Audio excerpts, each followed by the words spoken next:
पास product है जिसका नाम है भूमिलेक्स ग्रेन्यू सॉइल कंडीशनर ग्रेन्यूल्स। तो जो जमीन पे काम करते हैं, सोइल पे काम करते हैं, तो वो क्या है और उनके क्या फायदे हैं, चलिए उसके ऊपर बात करते हैं। भूमिलेक्स, भूमिलेक्स तो समझने की कोशिश कीजिए। इसके कुछ 5 फायदे हैं। ये क्यों क्यों बनाया गया है, इसके क्या फायदे हैं, इसके बेनिफिट है। It improves soil acidic soil and treat aluminium toxicity. पहला इसका फायदा है कि ये जो जमीन की एसिडिटी को ट्रीट सुधारता है। एसिडिक क्या चीज है मैं बताऊंगा इनके सब के बारे में। और एल्यूमिनियम की जो टॉक्सिसिटी है उसको ये सुधारता है। दूसरा है source of calcium and sulphur for plant nutrition. ये कैल्शियम और सल्फर जो न्यूट्रिएंट है वो ये प्रोवाइड कराता है प्लांट को। इट इंप्रूव सॉइल स्ट्रक्चर को ये इंप्रूव करता है। इंप्रूव वाटर इन्फिल्ट्रेशन बढ़ाता है। Reduce run of and erosion. ये इसके 5 फायदे हैं। क्या क्या है ये फायदे, क्या चीज है ये मैं आपको एक एक करके समझाऊंगा, आप इनको नोट कर सकते हैं कि ये एसिडिक सोइल को इंप्रूव करता है, उसको सुधारता है। एल्यूमिनियम करके बात करते हैं। पहला फायदा इसका, ये जो जो हमारी जमीन है ना, जमीन उसकी पीएच, आपको पीएच का आपको पता होगा, एक पीएच स्केल होता है जिसपे 1 से लेके 14 तक काउंटिंग होती है। और उस काउंटिंग में अगर 7 तक 6 तक की कोई भी चीज है तो एसिडिक है, अगर 8 से लेके 14 तक की चीज है तो वो एल्कलाइन है, और बीच का जो 7 है वो होता है न्यूट्रल, उसको मानते हैं न्यूट्रल। तो ये पीएच स्केल होता है।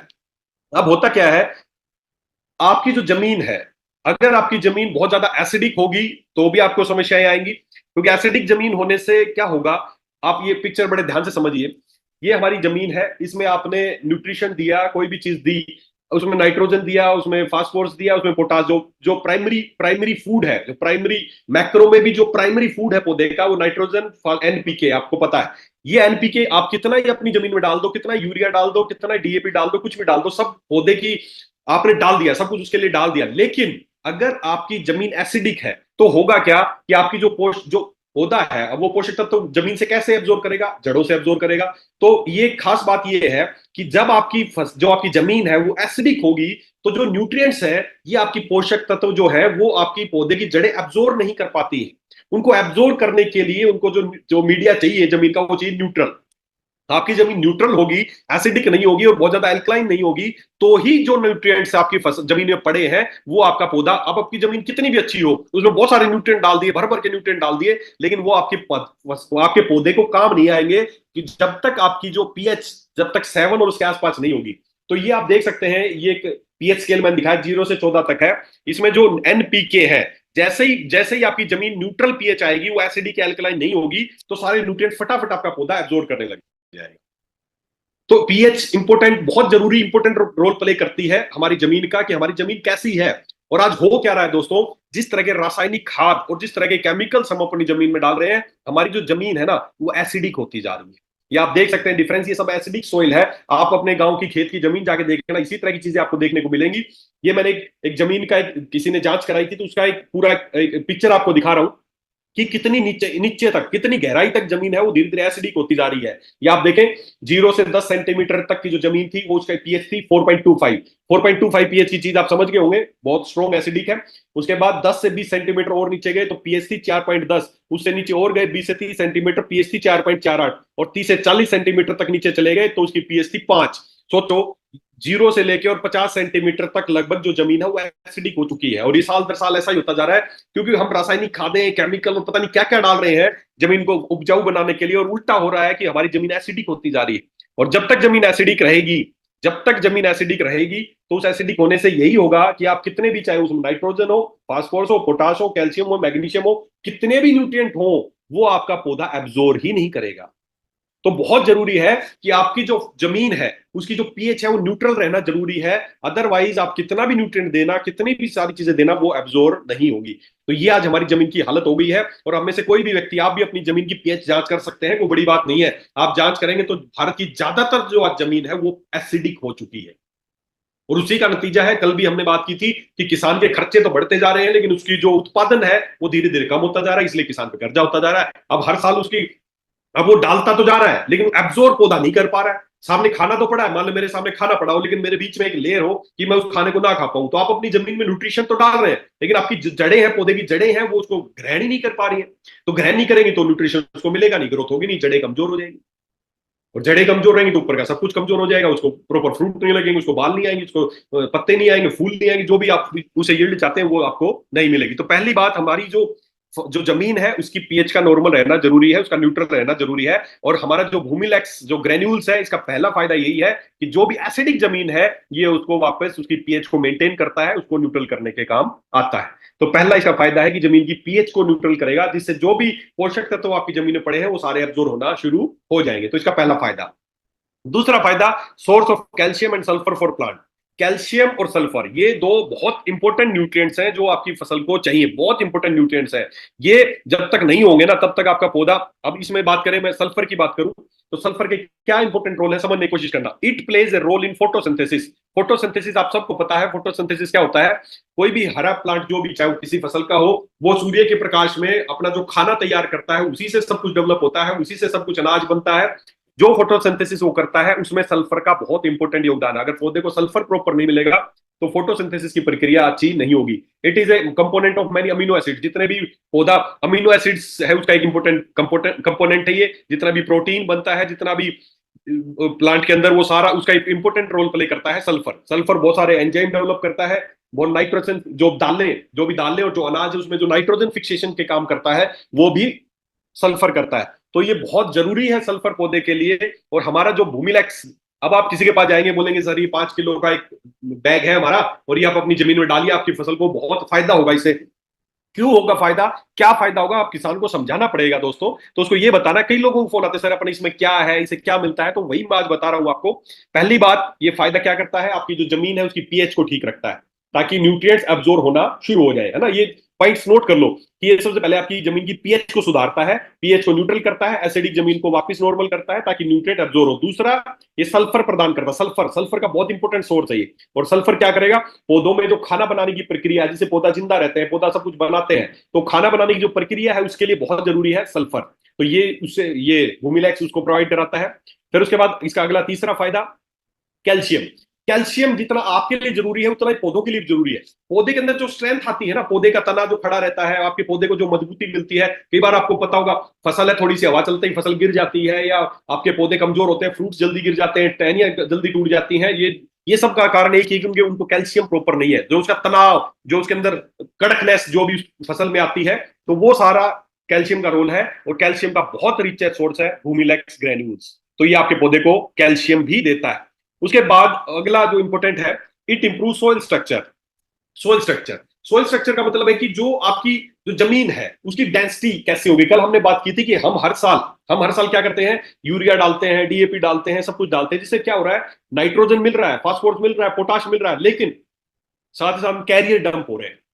कैरियर जिसका कल हमने बात की थी, जैसे यूरिया का कट्टा है उसमें 46% नाइट्रोजन है, तो बाकी 54% क्या है, कैरियर है।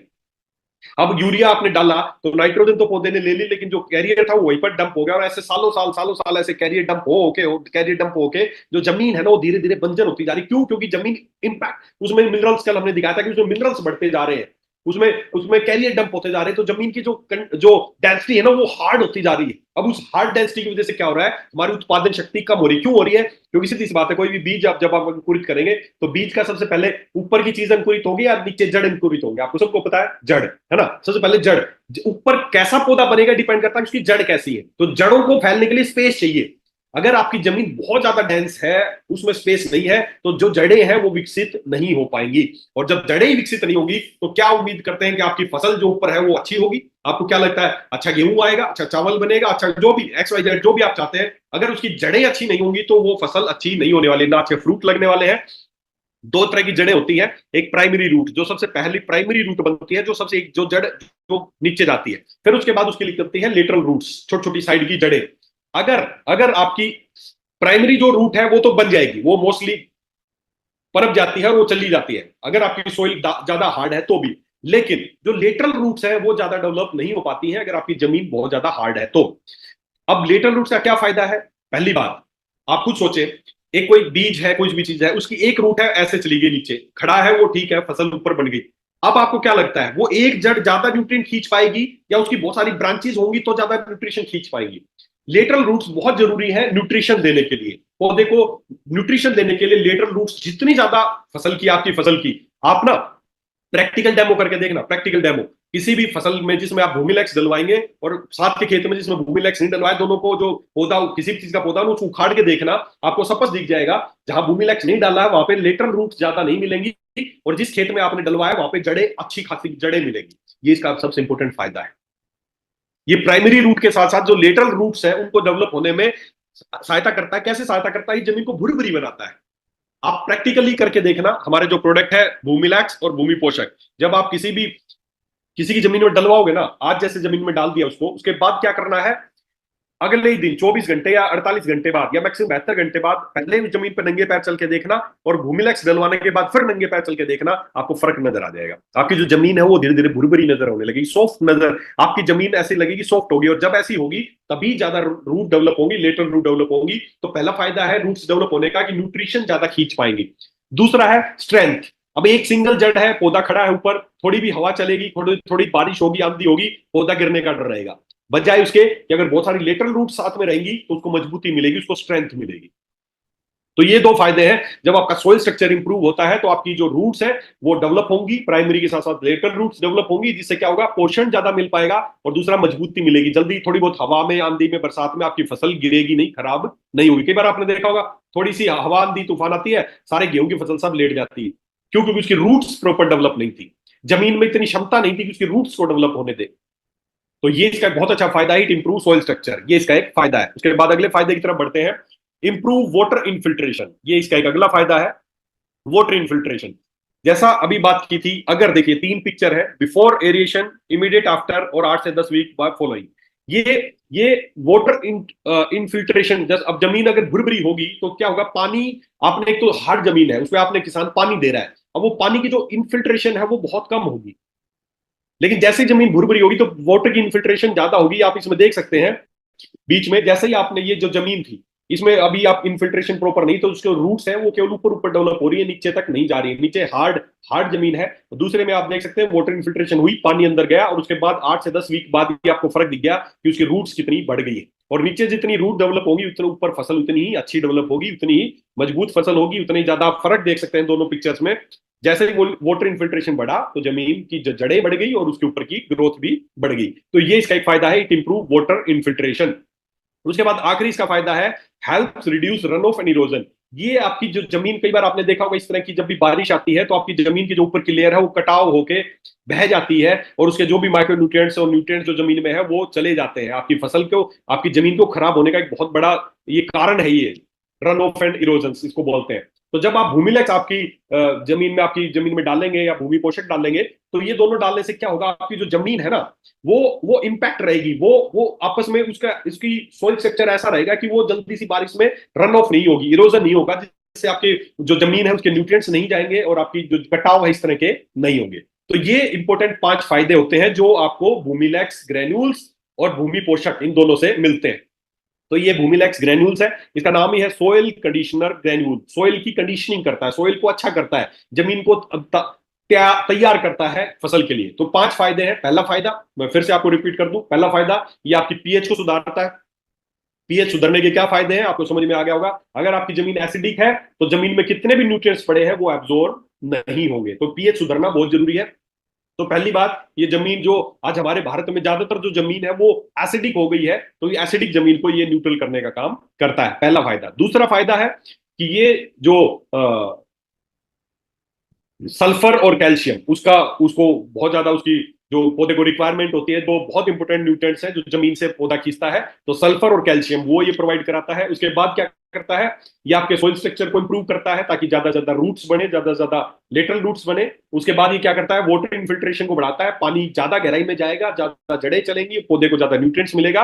और आखिरी इसका फायदा है कि ये reduces run of and erosion, ये जमीन के कटाव को इसको रोकता है ताकि आपकी जमीन खराब ना हो। तो ये सारे फायदे हैं, और ये फायदे लेने के लिए आपके पास प्रोडक्ट है भूमिलेक्स सोइल कंडीशनर ग्रेन्यूल्स। ये 5 किलो का पैकेट है, मतलब आपको पे करना होता है 4 किलो के लिए, 1 किलो एक्स्ट्रा 25% इसमें फ्री मिलता है। इसमें आपको दाने मिलेंगे। मार्केट में बहुत तरह के ग्रेन्यूल्स आते हैं, समझना, मार्केट में बहुत सारी कंपनियां, जब हम लेके आए हैं तो बहुत सारी कंपनियां जो ज्यादातर कंपनियां जो अपने आप को बहुत बड़ी कंपनी मानती हैं या बहुत ओरिजिनल कंपनी मानती हैं, ऐसी बहुत सारी कंपनियां हैं जो जब हम ये लेके आए तो उसके बाद बहुत तरह के ग्रेन्यूल्स आए। मैंने मैंने बहुत तरह के लोगों के, कंपनियों के ग्रेन्यूल्स देखे हैं कि ग्रेन्यूल्स आ गया, आप कॉपी करके देखना, हाथ में डाल के देखना दोनों तरह के दानों में फर्क क्या है। मार्केट में जो भी ग्रेन्यूल्स मिलते हैं वो डायरेक्टली ग्रेन्यूल्स बने बनाए आते हैं, परचेज करते हैं, 100-100 किलो 200-200 किलो के कट्टे आते हैं और उनको 5 किलो की पैकिंग करके बेच देते हैं, कोई कंडीशनिंग नहीं करते उनकी। हम यहाँ पर क्या करते हैं, हम पहले जो दाने हैं ग्रेन्यूल्स हैं उनको लेते हैं, उसके बाद उन पे न्यूट्रिएंट्स की अलग से कोटिंग की जाती है, उनको कोटिंग, हम उसको ऊपर उनकी कोटिंग की जाती है ताकि उसको सल्फर कैल्शियम और सब कुछ मिल सके, वो आपकी जमीन को एसिडिक से वापस नॉर्मल कर सके। नॉर्मली जो दाने आते हैं ना, जिंक के दाने होते हैं, जिप्सम के दाने होते हैं, मार्केट में बहुत मिलते हैं, ज्यादातर कंपनियां बेचती हैं। लेकिन हमारे जो ग्रेन्यूल्स है, आप निकाल के देखना, कॉपी करके देखना, किसी से भी कंपैरिजन करके देखना, आपको हमारे जो ग्रेन्यूल्स है उसमें कोटिंग होती है, हम न्यूट्रिएंट्स की कोटिंग करते हैं, बहुत तरह के न्यूट्रिएंट, जो भी फसल को न्यूट्रिएंट चाहिए उसकी कोटिंग करते हैं, जमीन की पीएच को नॉर्मल रखने का काम करते हैं। तो सोयल कंडीशनर ग्रेन्यूल्स हैं, ये 1 एकड़ में सफिशिएंट है। अब करना कैसे है इसको, या तो डायरेक्ट पूरी जमीन में 1 एकड़ में आपको इसको फैलाया जाए, कैसे फैलाओगे, इसका आसान तरीका ये है कि आप सूखी गोबर ले लें, थोड़ी सी 15-20 किलो ले लें, ताकि 5 किलो को पूरे में फैलाना थोड़ा सा टफ होगा, तो 20-25 किलो सूखी गोबर ले लें आप, और उसमें इसको पूरे को मिक्स कर लें, और वो एक अच्छा खासा वॉल्यूम बन जाएगा, उसको आप पूरे खेत में अच्छे से स्प्रेड कर सकते हैं।